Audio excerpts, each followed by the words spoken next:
Ukraine, we are in full agreement that it is critical for Russia to show in the next hours, literally, that they're moving to help disarm the separatists, to encourage them to disarm, to call on them to lay down their weapons and begin to become part of a legitimate political process. We've discussed about Ukraine. There is some sort, but we must be very careful, of a de-escalation.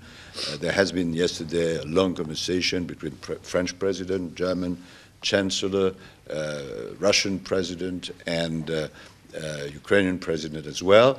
There are commitments which have been taken, and we hope that it will be implemented today and in the coming days. The European community will be meeting on their component of the sanctions. We all agree that they need to be ready, but our preference is not to have to be into a sanctions mode. We would like to see a cooperative effort between the United States, Europe, and Russia and the Ukrainians, and we are going to try to encourage that as much as we can.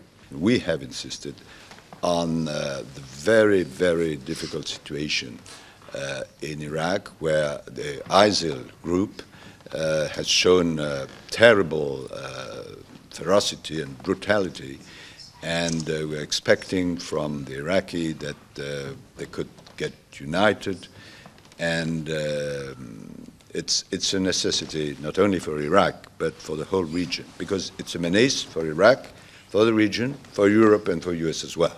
Foreign Minister Fabius and I discussed each of the individual many hotspots that we are challenged by today. We particularly agree on Iraq, that we want a government formation as rapidly as possible that represents unity for the country.